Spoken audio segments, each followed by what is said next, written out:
All right, so welcome to our discussion of the comparison of the book of Mishlei, Proverbs, and Ben Sira, a book that was from an apocryphal book, and on the topic is friendship.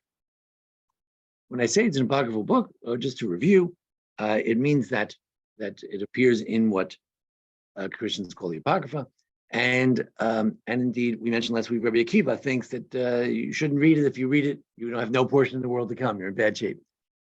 However, Talmud itself quotes this book of Ben Sira numerous times, and we're going to mention one of their quotes about friendship tonight. So there's no question about that, and therefore, it's okay if we study it. So let's take a look at what it has to say about friendship. It turns out that friendship is one of the great topics of the book of Ben Sira. There is some discussion in Mishlei, but in Ben Sira, it goes even further. Ben Sira, very many ways, is like a new Mishlei. It's like a rewritten, a gebessered, as they say in Yiddish, new and improved version of Mishlei in general. Well, it has other elements to it. But when it comes to this, it really expanded the horizons. So we want to look at how Jewish is how Jewish is Mishlei, meaning to what extent did Mishlei influence the way we think about things? How Jewish is Ben Sira? Because is it right to throw it out? Is it more of a Greek book that have a Greek influence?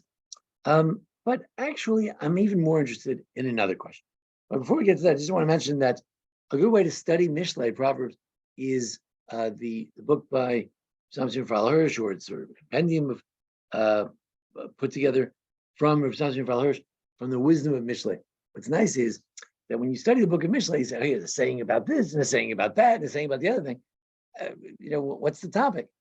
So we're used to studying things in topics. This book, as a 19th century book, it lays out the topics of Mishlei in order, so you can look at them in order. Good. So let's get started with our sheets, and we'll get started. So I'm going to tell you what we're really interested in studying tonight is as follows. Firstly, I just want to, before we delve right into it, just want to continue our discussion from last week of evidence that the book of Ben Sira was widely known and read by Jews. So, for instance, in Pirkei Avos, Rabbi Levitas, the man of Yavne, said, "Be exceedingly humble of spirit. Ma'od ma'od have shval ruach. For in the end of man is a worm." Very strong words of humility, but we should realize that in the end we're buried and all that, right? So, so it's an unusual statement. It's unique because he said ma'od ma'od, be very very humble. So that's the idea that humility, there's no room for moderation when it comes to humility. We should be extreme and it comes to humility. It's one area that perhaps you can go a little bit extreme, and that's what the Pirkei Avos Rabbi Levitas is saying. What's interesting is that Ben Sira 7:16, he says ma'od ma'od hashpil ga'ava, very very much lower your haughtiness. Not exactly the same. Ki tikvat enosh lima, because the hope of the future, same word, the hope, future of a person, and enosh, same word, is rima, a worm. And there you have it in the original. This is a Geniza fragment where you can see right in the middle. If your Hebrew is not great, ma'od ma'od, the repeated word, hashpil gava. Those two words are a little different than the Mishnah. Ki tikvat enosh rima, the last four words, exactly the same as the Mishnah in Pirkei Avos. So it's not audacious to assume that the Rabbi Pirkei Avos was saying, I once heard a nice saying about this. I'm going to include it over here. Is it possible that they both got it from a third source or something else? It's possible, but it shows you it's a very Jewish book. When I say Jewish, I don't mean Sadducean or Essene. Like it's from our Unsere Yidden, our Jews. One way we know that the book is from our Jews is because one rabbi comes out very good in Ethics of the Fathers as an ancient figure, Second Temple period, is Simon the Righteous, Shimon HaTzadik. And there's a whole to Simon Tzaddik, who apparently died at this time, in this book of Ben Sira. So and that kind of dates Ben Sira as around 175, 195 BCE, before the Maccabees, but after Shimon HaTzadik, or right around. Yes. So there are a few statements that are negative. It's a good question. Why did Rebbe Akiva think it was heretical? Firstly, maybe he felt like, although it's a nice book, it has nice wisdom, but it's a waste of time. It's not prophetic. So waste of time. He also may have objected to a few statements here or there. We'll find some things tonight that are a little bit objectionable. That's part of our job also, to find objectionable things. But so far, we haven't found much. As a matter of fact, last week, we showed that he was more Jewish than Mishlei. Mishlei talks about wisdom in general. That's not very frum. Want to be really frum? The only wisdom is Torah. And the book of Mishlei believes that everything is Torah. It's only Ben Sira who emphasizes, at least in chapter 26, which we don't have in Hebrew, but he emphasizes that Torah is the ultimate wisdom. So far, Ben Sira, he's two for two, but we'll see some elements that are negative. We'll get to it. Yes. Right. Maybe he's just saying, look, a bunch of people came up with very nice books in the and they wrote it down, which is you're not supposed to do. And they did it during the Second Talmud period. And we don't know who they are, and we don't trust them. And yeah, it's a matter of authority. It's not so much the content. Good. Now for a statement where, again, showing the significance and the ancient nature of the connection of our kind of Jews with the book of Ben Sira. And people say that Jews were very connected to it through the 9th, 10th century, and that's why the Geniza, which reflects the library of Jews in 9th, 10th century Egypt, has these fragments we're going to see here right tonight. And they're not small fragments. They have whole big chunks. Maybe they're missing a chapter or two here and there, but after all, Ben Sira is a 51 chapter book. So what do you expect? But a lot of pages, and there, I think there's A, B, C, D, and G or something, D or F. So there's a lot of manuscripts, plus a little bit of Matzada and a little bit of Qumran. So it's very good evidence to Qumran, where they had the Dead Sea Scrolls. So there's a lot of things in the Dead Sea Scrolls. One of the things is a couple of fragments about that you can see somebody had a book of Ben Sira in around the year 0 or year 100, 150. Okay, good. So we're going to look at this book of Gemara Baba Kama. We saw it last week, but this week we're looking at it in terms of friendship. The Gemara Baba Kama says, Rava said to Rabbah, where do we know that people say, if people say stuff, people have sayings. God we trust. See, whenever there's a nice saying, you always say, must be a verse in the Torah that has a nice saying like that also. So people say, a bad palm tree strolls and goes to be among the grove of barren trees. And sometimes bad people seek out other bad people. Where do we know this? So he says it's written in the Torah, it's repeated in the prophets, and it's triplicated in its writings. And then it's in the Mishnah too, and even in Brighton, the outside source of the Mishnah. So they quote things from the Torah, and then they quote, and it is triplicated in the writings. Oh, now we can start. Come have a seat before you sit down. Grab one of these. Daryl, nice to see you. So usually we have the Tanakh, Torah, prophets, and scriptures. Everybody knows that Ben Sira is not part of the scriptures, and yet, in trying to find a source for something in the Torah, the prophets, and the scriptures, they dare to quote Ben Sira as something that's in the scriptures, as if it's the third part of Tanakh, as if it opens up Tanakh, you would find the book of Ben Sira there. No, we don't. Just briefly, Ben Sira is a book that's written around the year 175 BCE by a Greek-leaning Jew, but by a Jew, a Hebrew writing Jew, and a traditional Jew. It's quoted by the Talmud, but some rabbis, including Rabbi Akiva, don't like the book. And we're examining, what did he say about friendship today? Okay, so what did he say about friendship? What did he say about this idea that sometimes bad people are attached to bad? All that is attached to that which is ritually impure is ritually impure. All that is attached to that which is ritually pure is ritually pure. So we have a statement in the Baba Kama. We'll see it later in the actual text, and we'll see the manuscript that there's a statement about friendship, and there's sort of a negative view of friendship. That bad people attract bad people. Stay away from bad people. We know that's an important admonition. Okay. Now what I want to do is as follows. Our view of friendship is very. Well, let me ask you, what word? If I say friendship, what word do you associate with friendship most of all, as an American, as a 20th century? Nice. Loyal, very good. So we're going to see loyalty all over the place. The ancients were very into loyalty, and we found that the Greeks talked about it, and we might find it among the Egyptian ancient scholars and writers too. But believe it or not, they had wise people too. But good. What else? Good. A good kindness. We'll see a little bit of that. So we have to look into that. Do we see kindness in friendship, or is it more reciprocal? Reciprocal. Right. Right. I like to say that at an Orthodox wedding, the man gives a woman a ring, and that's it. That's the end of it. So it's not reciprocal. Yeah, that's friendship. Friendship. You don't have to give anything back. Sorry. Oh, what do you mean?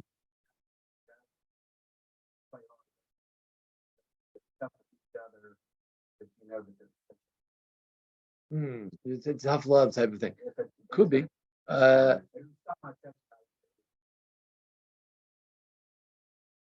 If you, yes, you must be kind to, yeah, right.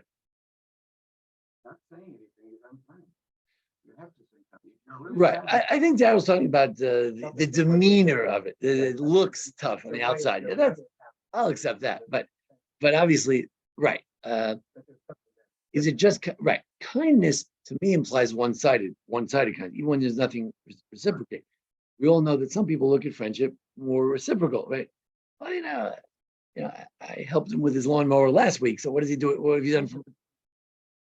Oh, okay. So friendship is being there for somebody. Good. So that we're going to see. That's a practical side of friendship. But I would have another word I associate with friendship, and that is some sort of love. I don't mean it in a romantic sense. We're not talking about that tonight. But some sort of love. And that we have to see is, sorry? Well, love, kindness, and caring might be all connected. Yeah, it could be. Something a little mushy, David and John. So I'm looking for something a little mushier in the description of friendship, and I want to know if it's there. So an interesting place to look about friendship is when the Mishnah says, you should acquire for yourself a friend in Pirkei Avos, in Ethics of the Fathers. So the Rambam, who's a philosopher, who's also influenced by the Greeks, and again, we're trying to figure out if Ben Sira is not kosher because he's influenced by the Greeks. But the truth is, our big rabbi is the Rambam, and he loves the Greeks. So particularly like Aristotle, and Aristotle in Nicomachean Ethics, one of his books about ethics, he, I think I'm mispronouncing the word Nicomachean. Someone told me it's another pronunciation. But anyway, in that book, he has a whole thing on friendship. And here he's going to be quoted by the Rambam. The Rambam says, how good is the statement of Aristotle? Friend is one, and there are three types of friends. A friend, I'm not sure what he meant by the first thing. A friend for benefit, a friend for enjoyment. That's maybe what Daryl's talking about. You have a good time, you go out with the boys, and you have a drink, you play some football, you enjoy together. You don't have to be nice to each other. And the other is a friend for benefit. There might be kindness, but again, kindness is when there's no reciprocity. Benefit means that we're both hoping to get something out of this. Right? You help me in my business, I'll help you in your business. You help me with my kids, you babysit for my kids, I'll babysit for your kids, type of thing. And what else? And a friend for virtue. Obviously, it's a hierarchical system here. The friend for virtue is even higher. You share common values. So the question is, do we see anything like this?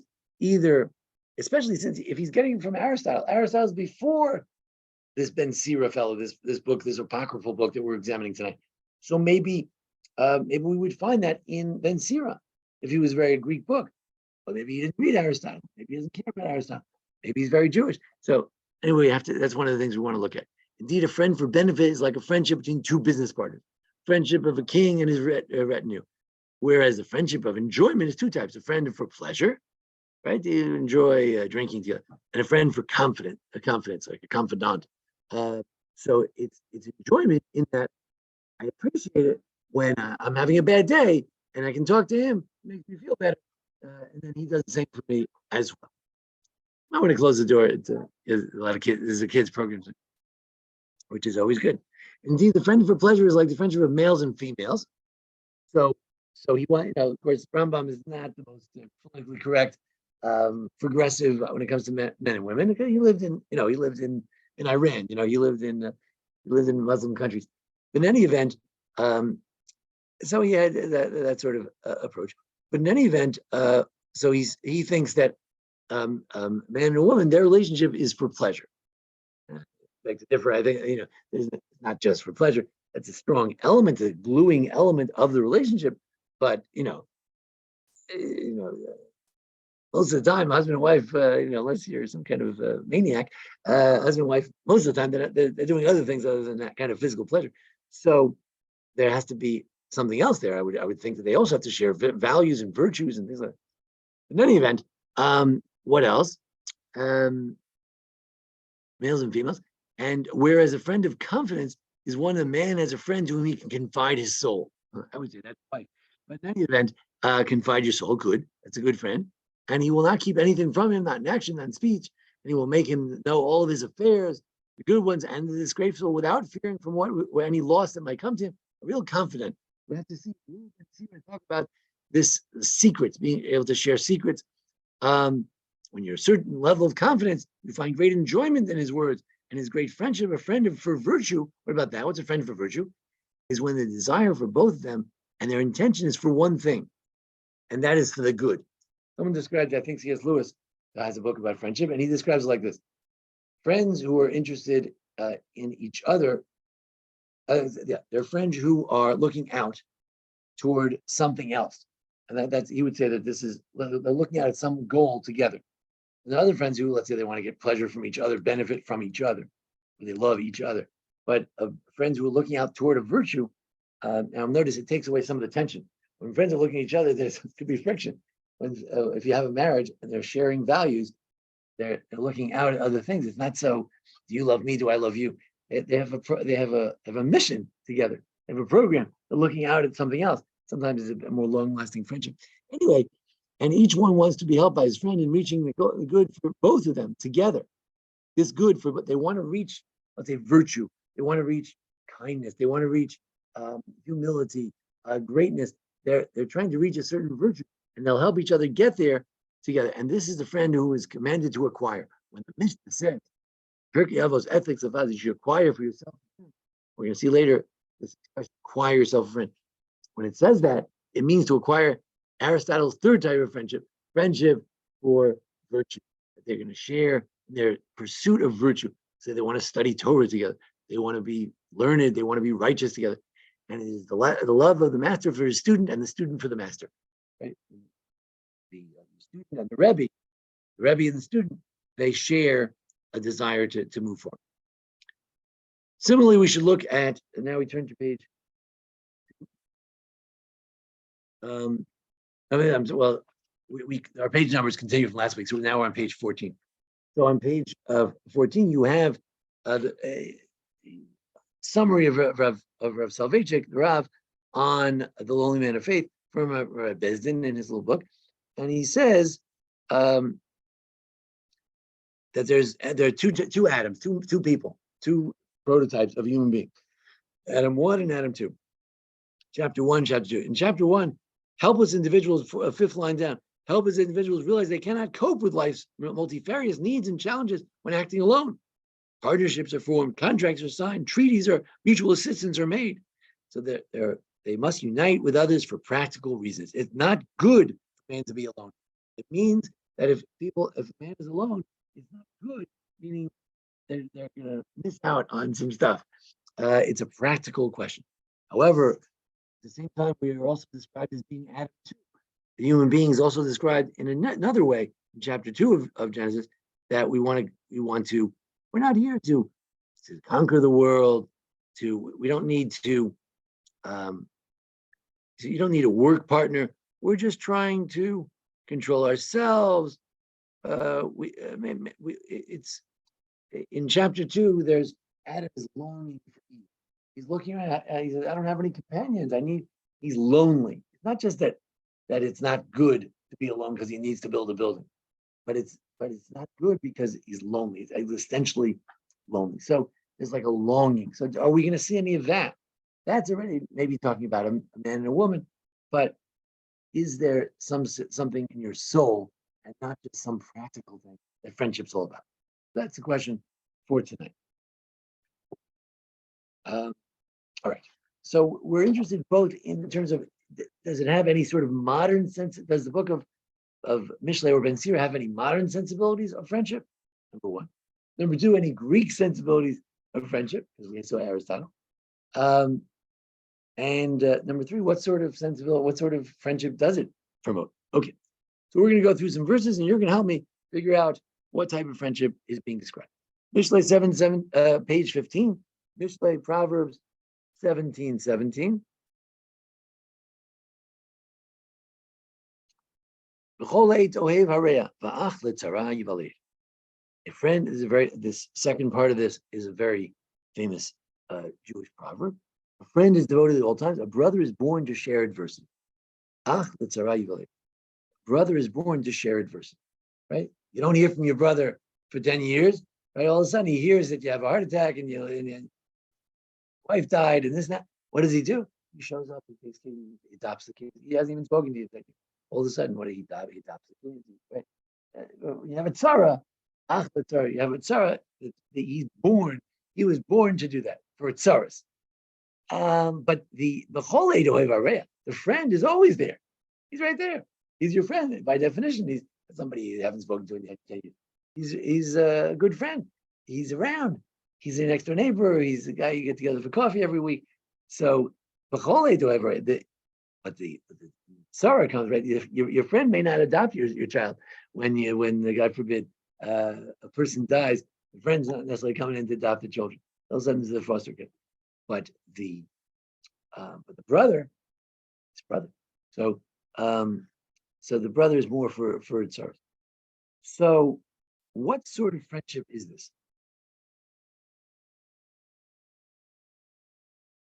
Now it uses the word love. That does not reflect it. The word devoted. He loves at all times. It actually is the word love, but it doesn't. Not love. It's more like liking. It's not necessarily in the highest form of as a man, woman. It's like at every time, your friend likes you. At all times, your friend likes you. But a brother is born for shared adversity. Brother is born for adversity. That's what he's there for. So what type of friendship is this?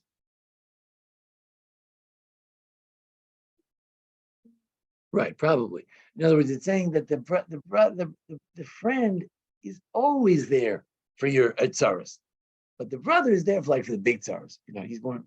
So I think it's along those lines. You could say otherwise. You could say that the friend is always loves you, always cares about you. So it could be hard to say. Next verse. This has been interpreted to be referring to God, but by Rashi, but which is very interesting. That God could be a friend, but let's look at your brother, your friend, and the friend of your father. Do not leave. Do not abandon. Do not desert. Don't come to your brother when you're having trouble. A close neighbor is better than a distant relative, distant brother. So, what type of friendship is this talking about?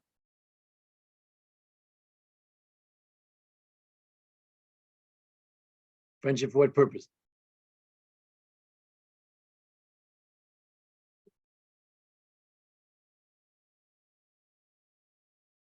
All right, so you use the word depend. So it's a matter of friend is someone you can depend on, trustworthy. This we're going to see in Greek writings, that being trustworthy friend, very important question. It's about having someone there in the time of your misfortune, right? Good. Okay. That's true. Right. I mean, generally, it does mean distant because he's not a neighbor. It's kind of, but I think you're right. That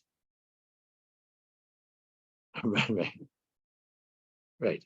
So it's interesting, what is the value of a distant brother? That's right. Right. He never got together with him again. But we said in the previous verse, from 10 chapters earlier, that a brother is born for tsaros. So in other words, that when you really right, if you God forbid someone has to, is indicted, that's go to jail. They can't call their friends. Their friends have all abandoned them. Their brother, they could probably call. Yes. Yes. So right. So you're raising one of our major points we want to get to tonight, and that is, although an explicit discussion about friendship is really found in Mishlei. If you want to know this explicit discussion of friendship, in Mishlei. You can look in other wisdom literature, for instance, in Job. Job is not on our sheets, but clearly Job has real friends. It turns out they were not such good friends, but they sat with him for 7 days when he lost his family. They sat with him in silence for 7 days. Then they became, kind of inappropriate. But for 7 days, they were real friends. They came from very far away. Interesting. So there's, but Dr. Joe Levy is pointing out that that really, if you want to know our friendship, we don't need to read these explicit statements about friendship. That's not how we learn in Judaism. We read stories about people who have real friendships, and that's where real brotherhood, real brotherhood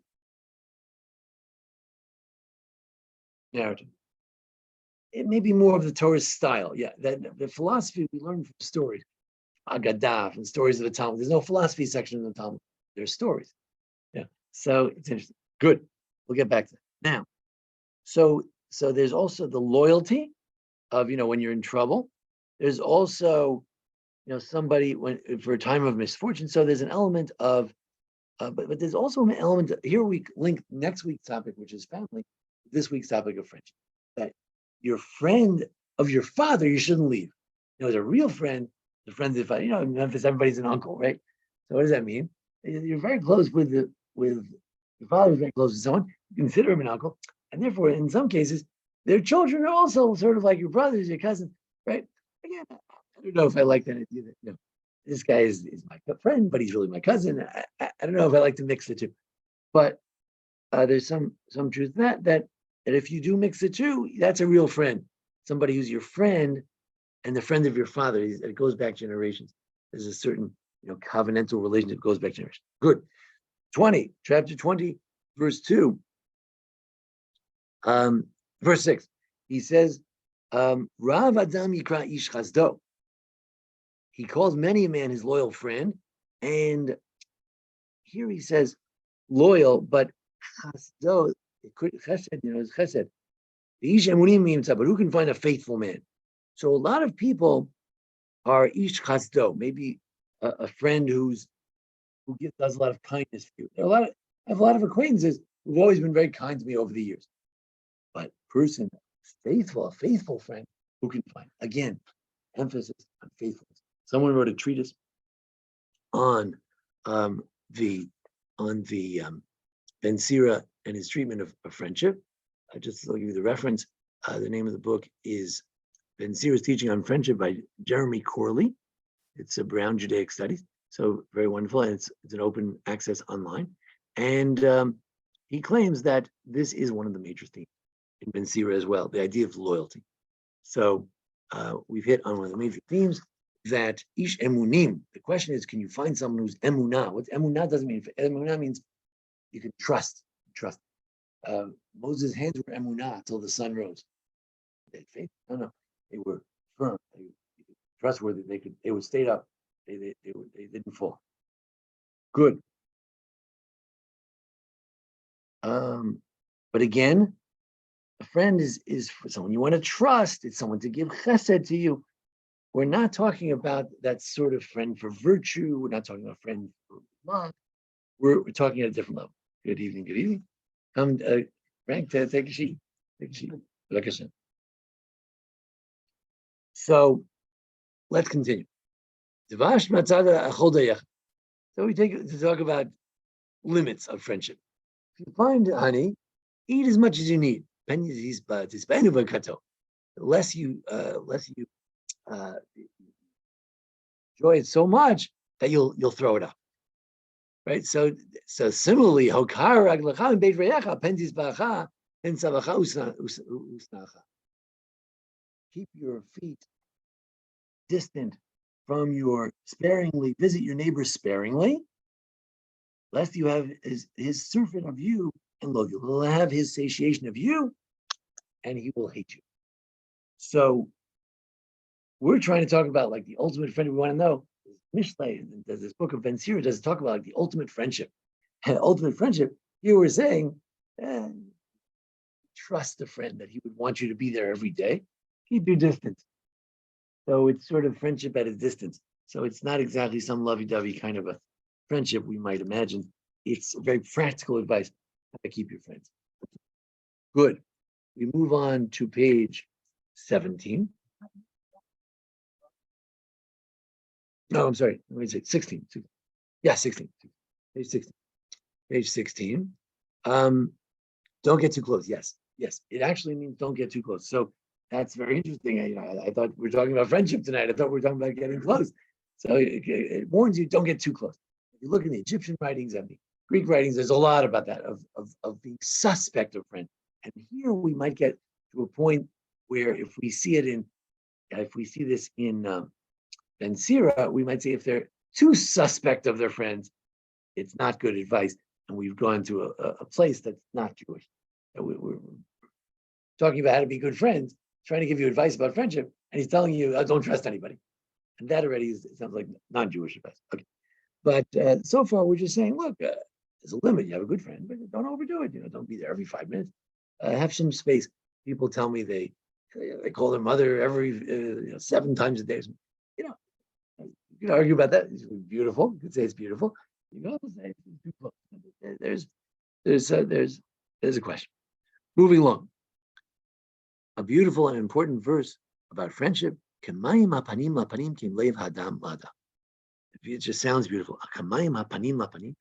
Like as a face answers to face in water, face answers to face in water. In those days, they didn't have mirrors. So when you look in the water, that was the main time you saw your face. So you look at clean water too. So you look in the water and you see your face. Just like so if you smile at the water smiles back. You frown, it frowns back. So is one man's heart to another. So, you walk into a meeting and it's going to be confrontational because you want this and he wants that. And you come in there and you sweet talk and everything's happy. And all of a sudden, it's supposed to be a confrontational meeting. And it all turned out nicely because he sensed genuinely that you were putting forth a kind and pleasant face, and you responded. There's always this like, he thinks that you hate him, so he hates you because he thinks that you hate him. If he knew that you loved it, you liked him, or didn't mind him, didn't find him that bad, then he wouldn't hate you so much. That's where Aaron has his famous trick, where he goes around telling everybody, "Oh, that guy really likes you. You think he hates you? He actually likes you." He never said that, but he just tried to convince everybody that everybody else liked them, and then everybody got along better because they didn't have this, I'm a preemptive hate. I'm going to hate him before he hates me because surely he hates me. I'm walking down an Arab street. I assume everybody hates me, so I'll spit at him first, and then he'll spit at me, and then we'll start shooting each other. But instead, you assume, you have a nice smile. You smile at him, he smiles. Not saying they're all going to smile at you, but you never know. So, what would you say? What type of advice is this about friendship?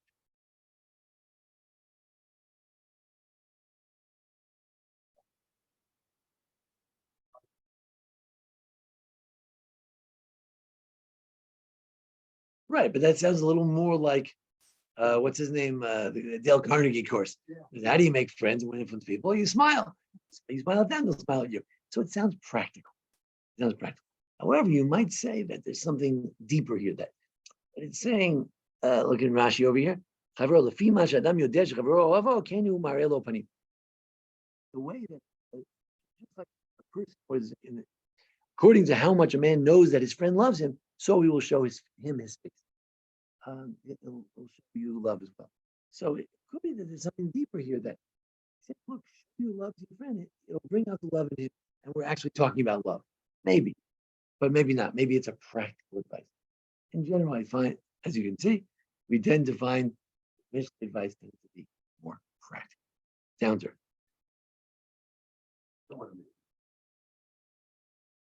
Oh, it's an expression. It's an expression. It's an expression. Hello, panim is to. Yes, exactly. Yeah, well, there's a lot. Yes, it's a later Hebrew version of that. Exactly. Very good. Good sense. Correct. Here's another expression. Tell me what kind of friendship is this? What kind of advice? Barzel verzel yachad. Iron sharpens iron. A man together with the face of his friend. So what do you get out of friendship? Right, you sharpen this. The rabbis in the Talmud pick up on this verse and say this is the source for chavrusa. That in Judaism we don't study text alone only. We study also with partners and together. When you and I are discussing something, so you sharpen it. You make an idea. You bring an idea to the table. I bring an idea. You call out something. I say I don't like it. You have to refine what you're saying, and together. So again, what type of friendship is this? What type of friendship?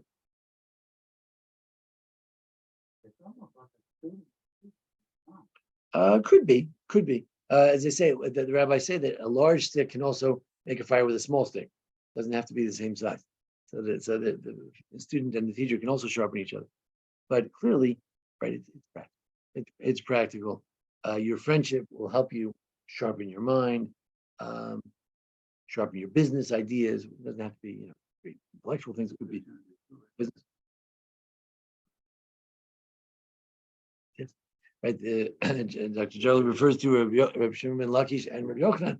Rabbi Yochanan was very upset when his friend died because his friend used to ask him 100 questions. And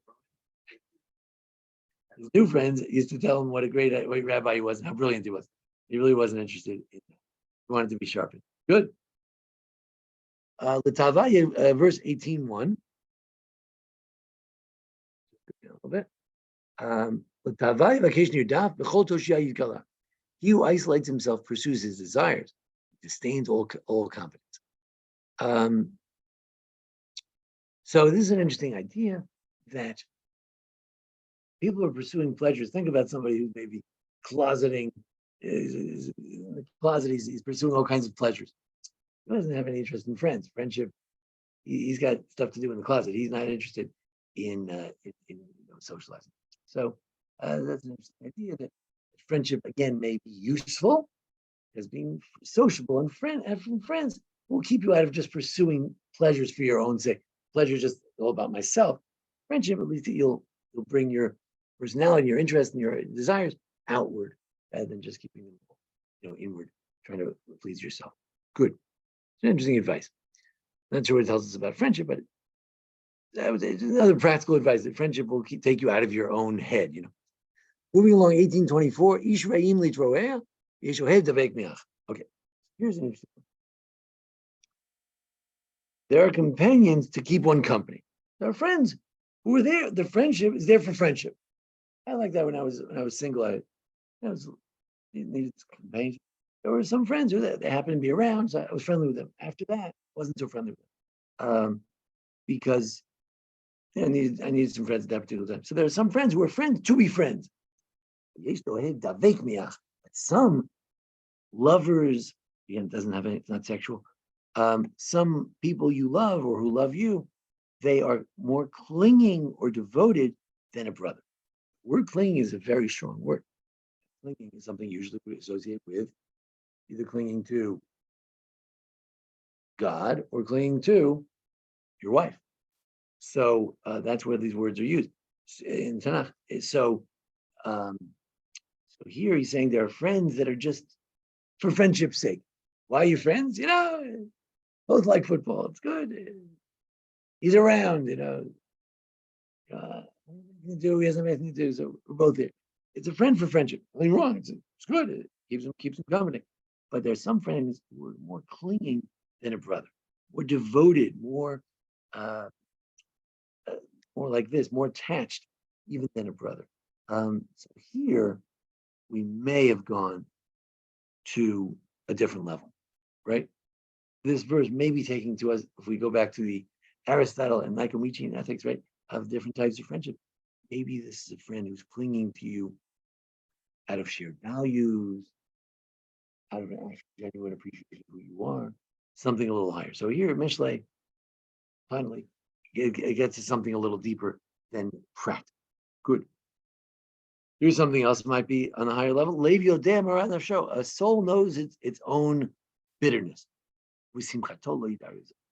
And a stranger cannot, no outsider can join in his joy. Now, so you might say that this is against friendship, right? That this is saying that only you know yourself. Nobody can appreciate you. You're stuck. We're an island unto ourselves. Can't have real friendship. Nobody really understands you. Our heart is so deep. Who can know it, right?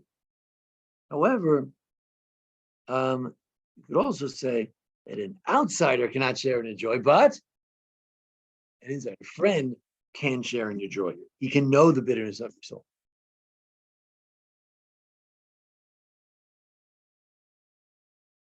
Right. Yes. The ultimate, right. The reason we're so mad at some of the neighboring countries around Israel who used to be our brothers, the Ammonites, the Moabites, and the Edomites from Esau and from Lot, the reason we're so mad is because when we had a bad day, Babylonians were attacking us, they were jumping for joy. Right, that's why some irreconcilable differences with Palestinians, right? When say sometimes we have a terrorist attack and they're jumping. So that's interesting. But so maybe this does imply that if you're not a czar, if you're not a stranger or an outsider, your friend, then you could know the bitterness of your soul, of someone else's soul. Good. Proverbs 17:17. Friend is devoted at all times. Yeah, that we saw already. Good. I'm sorry, there's some duplicates in the sheets. We'll just skip that. Good. But the first line here on 27:9-10 is not a repeat. The oil, incense, they make you happy, right? You smell something good, you taste, if you feel something nice on your skin, it makes you happy. And the sweetness of a friend is better than one's counsel, and your own counsel for yourself. The point is the metek, the sweetness of a friend. Here, what do we got here? This is the real deal. This is the inside stuff, the guts of friendship. The idea that in friendship there's actual sweetness, there's a certain pleasure, there's a beauty, there's something beyond that. The friend is a good helper when you're in trouble, right? Of course, it's very important to have a friend who's a helper in trouble. And I'm not putting that down, but in terms of this hierarchy of friendship, there might be something deeper here. It does recognize the idea of the sweetness of friendship. Good. And I don't take that just in the pleasurable sense. I think it's something spiritual. All right, let's see, 10:12. If you have hatred, it stirs up strife. All love covers all wrongs. This is something like that in modern parlance, right? In American expression, love covers all, and something like that. It comes from here, something like that. When you love someone, so you overlook their wrongs, hopefully, right? So that might be getting to a deeper love also, because you're able. This is like you love your neighbor as yourself. How do you love your neighbor as yourself? Your neighbor does a lot of things that are no good. Yeah, but you love yourself, so you can love them too. All sins can be covered up by love. So if you really love your neighbor, you can overlook the fact that sometimes they're a little bit nasty and they're a little bit inappropriate, or they're a little selfish. You can overlook that because you love them, you care about them. You can overlook. So again, maybe something a little deeper. Okay, Adkan. Till now, we've seen verses in Mishlei. It's not huge, right? And like this section here in if you look in an encyclopedia about different ideas, it lists under friendship not that many verses in Mishlei that you can muster up for this topic. But in Ben Sira, there's a lot. There's quite a bit. It's more. There's more material there. And again, that's the point of Ben Sira. It's an expansion of the book of Mishlei. Ben Sira is a book of Proverbs, and just an expansion. Now, the question is he also expanding by using Greek words, etc.? So let's take a look. Do we find true friendship, or again, in a platonic sense, I'll use the word, true love, in friendship in Ben Sira? So we'll look around. The first one is Ben Sira 28. I just mentioned this because there's this becomes I don't have the source for it, but this is a Talmudic idea that oreach machnis oreach, that a guest should not invite another guest. He says that there's a lot of things that are really bad, one worse than the next. One of the bad things is a guest who invites other guests, right? You invite, you say, Rabbi, just one person, can I come for Shavuos? I really want to be quiet Shavuos, but you can come. And then he brings his brother, he tells his brother to come also. So this is interesting. What type of advice about friendship is that? What type of advice? We had a little bit of that in Mishlei. What type of advice is that to say, if you're invited by your friend, don't invite another friend. In other words, friendship is good, but limits. There are limits on friendship. So again, I think if you look in some of the Greek literature, find more about that. They're very interested in that question. But again, is that proper advice? When we get back to Michael's question, is there any bad advice here? Maybe. It's okay. So, maybe it's not proper if you're talking about friendship. Maybe we shouldn't be talking so much about limits. Okay. That's right. So let's turn to Ben Sira 6. Let me just see if I have Ben Sira 6, a more beautiful rendition here.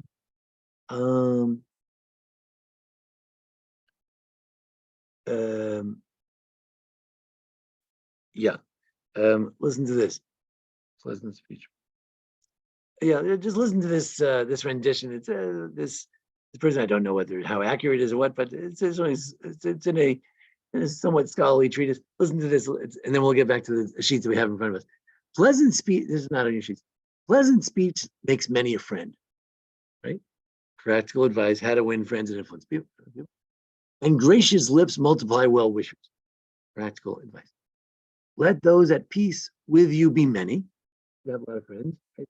The good advice, right? Practical. It's good to have a lot of friends. But the possessor of your confidence is one of the top. Here we have the idea of a possessor of your confidence, and that's who knows your secrets. That may show an influence of your Aristotle or other Greek writers, the idea of people who you could have your confidant. Good. Bitachon.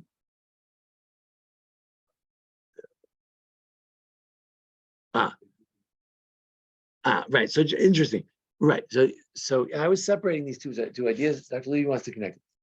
We said before that there's a lot of discussion in Greek literature, in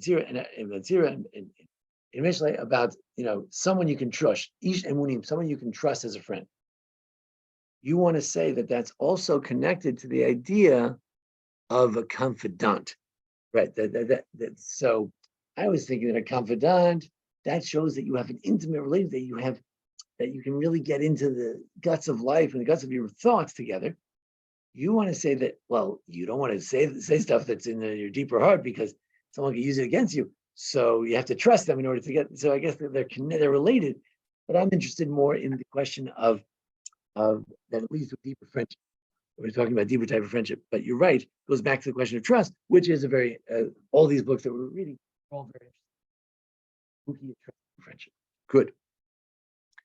So there's a friend for a season, but he will not remain on a day. I'm reading from another translation, but he will not remain on a day of distress. In other words, you can't trust people.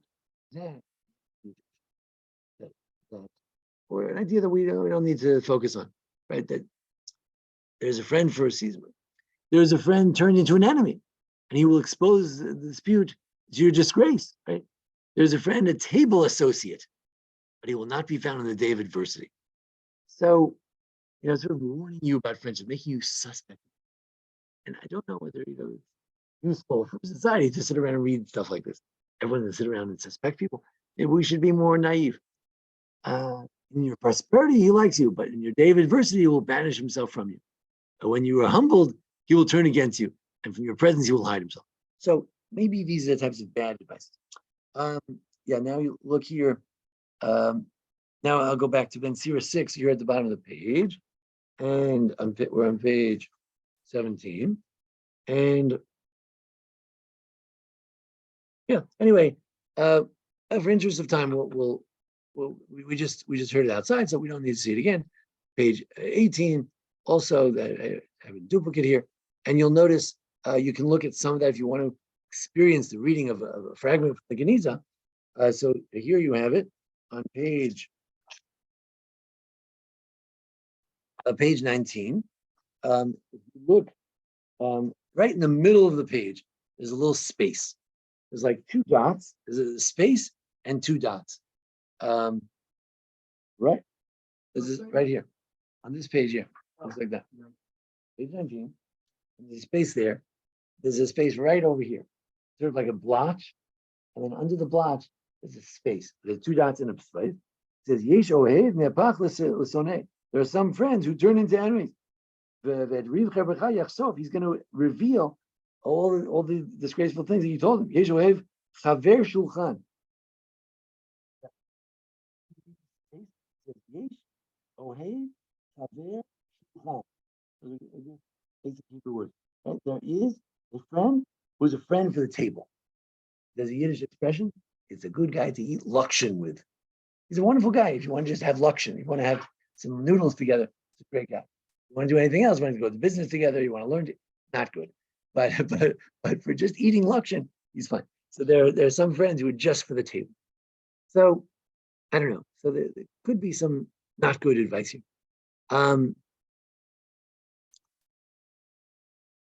Let's see, what else?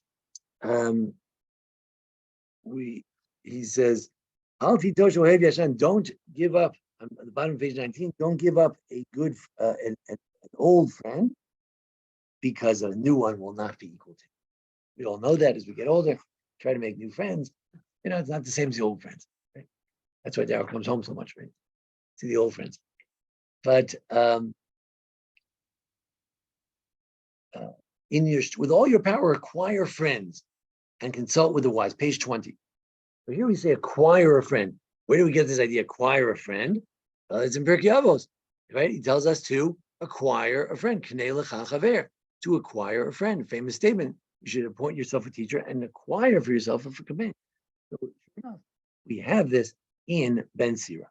So again, it might be that Pirkei Avos borrowed a number of expressions from Ben Sira, because again, Jews read Ben Sira, even though it wasn't part of their Bible, they knew it.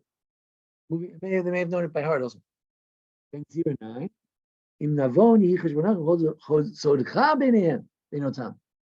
With wise people, you should make your calculations, and all your secrets only between yourselves.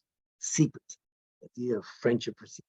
Here, Ben Sira picking up on something that we found in Aristotle, the Rambam, and it's more than just practical friendship. But then again, chapter 11, some advice about keeping a distance. Right? Keep a lot of people out of your house. Right? Don't bring everybody home. Right? There are a lot of people waiting to overturn your covenant. Okay. Watch out for this and watch out for that. If a foreign neighbor heed your way, you may tear your tranquility. Lots of worried advice. What else? And chapter 13, that we saw in the Talmud, chapter 13, bottom of page 20, that min kol basar etzlo, all flesh consorteth therewith. Those people, animals stick to their own kind. They'll me know yichaver adam. You should always stick with your own friend.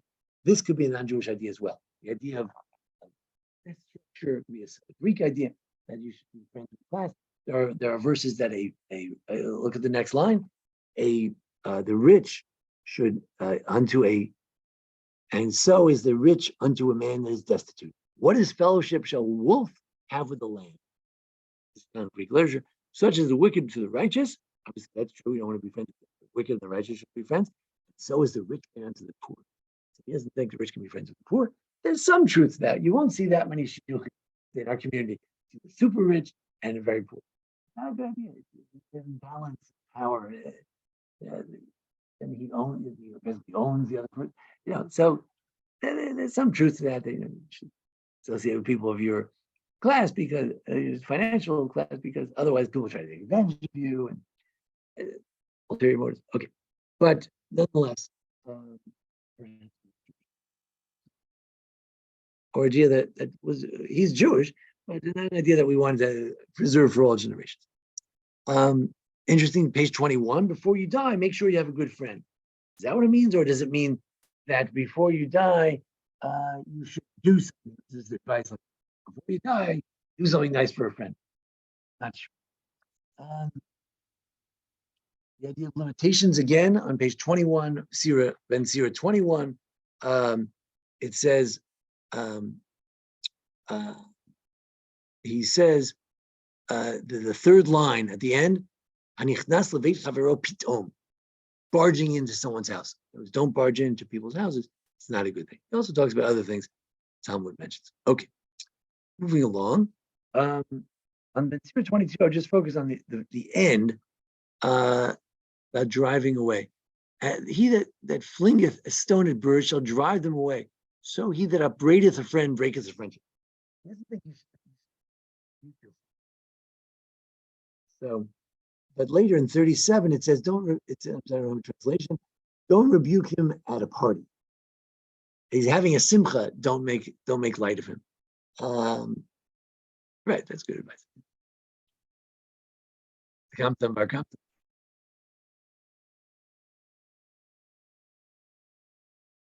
Right, the Kamtam bar Kamta story. Yeah. But the story in the Talmud where someone embarrassed someone at a wedding, and it led to disasters.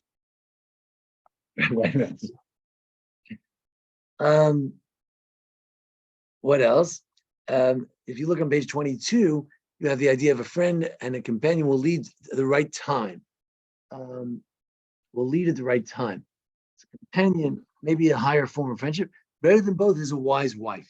So here we have the idea that a wife can be wise. The Rambam is medieval, Muslim kind of medieval thinking. You think a wife is for pleasure, but Ben Sira is more Jewish than that. But he says that better than both is a wise wife. We know from the Eshet Chayil, the wife is.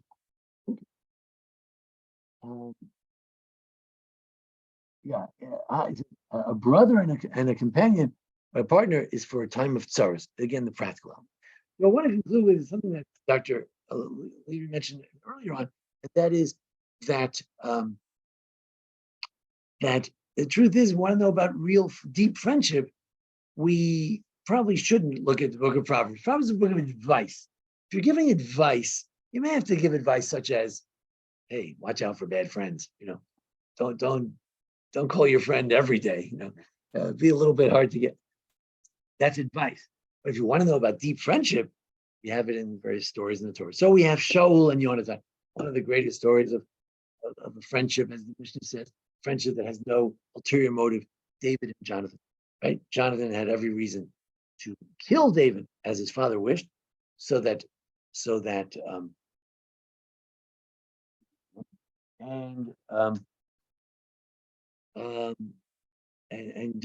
David had every reason to kill Jonathan, so he wouldn't be king. And instead, they love each other like their own soul. And modern people want to sexualize this relationship, but that's kind of ridiculous. But no evidence of that in the text. But on the contrary, it's a beautiful thing. And two people could love each other so much. Page 23, they made a covenant together with his great love of him, like himself, like his own soul. I think we should, not on the sheet, but we should mention Jethro as well. Jethro is a father-in-law, so it's a family relationship, which we'll talk about next week. But I think, Moses is barely married to his wife. I mean, they're probably divorced, who knows? But his father-in-law has a very deep relationship with, and he comes to greet him, and he hugs him, he kisses him, he bows down to him, and they discuss things, they share their love of God and the Torah, and they give advice to each other. So I think you can't have any, if you're talking about deep friendship, Jethro and Moses, no question about it.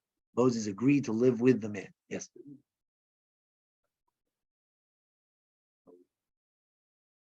Yes, Aaron, right. So we'll get to Aaron. Right. Very good. Page 24. Right. Right. Page 24, Dr. Levy. I agree 100%. The greatest example of brotherhood, but again, it's a type of friendship, brotherhood, but is what? That Hashem says. It's not the narrator. Hashem himself says, Moshe, you want Aaron to be the leader. Aaron, I know that he's a good speaker, but he's running to greet you, and he'll see you, and he'll be happy in his heart. I'm God. I know people's hearts. I'm telling you that Aaron, in his heart, when he hears that his younger brother is going to be the major leader, and he's going to be second fiddle, he will be happy in his heart. That is real friendship, right? Very similar to Jonathan is happy that David is going to be the main leader. He says he'll be vice president. He did want to be vice president. He's not egoless. He was a great warrior. He said, I'll be the vice premier. Never worked out. Young Jonathan was killed. But two selfless people, Aaron, Jonathan, David and Jonathan. We assume that it was mutual with David and Jonathan. I don't know how much Moses loved Aaron, but certainly Aaron was a great friend. We do find in the Midrashic literature, Tanya B'Eliyahu Zuta, I don't have a translation, but here in the bottom of the page, I'm sorry, of course, Ruth and Naomi, great example, right? They're basically not related by the end of the story, by the middle of the story, after the first chapter, not related. The ex-daughter-in-law, right? And yet she'll do anything for her. Wherever you go, I will go. Only death will separate between us. This is real friendship. Right? It's against her interest to go. She's going to find a Jewish boy who's going to marry the convert and all that. She is a true friend. So just a little interlude for a second. How Greek was he? Studies of Ben Sira on friendship, which I mentioned before that book, it seems that he did not borrow from Aristotle. No direct evidence he borrowed from Aristotle, although Aristotle was obviously before him. But he did know some of the 4th or 6th century BC Greek writers and some Egyptian writers on friendship. We can see some possible influence. So, you can never show, if I say something and it turns out that Biden said the same thing, it doesn't mean that I read Biden's speech last week. It could be we're both living in the 21st century. Yeah, we say similar things. It's not have to be influenced, but there's overlap between him and Theogenes, who's from the 6th century BCE. Someone praises you for as long as you see him, but lashes you with an evil tongue when you were apart. That kind of man is not a very good friend at all. Of who you should be. In any event, we mentioned, then in the bottom of page 24, I quote from Eliyahu Zuta, just in Hebrew. You should always acquire for yourself a friend, eat with, that you sleep with, that you read, study Torah, and you tell him the secrets of Torah and the secrets of Derech Eretz. Derech Eretz is the secrets of how to be a good person. It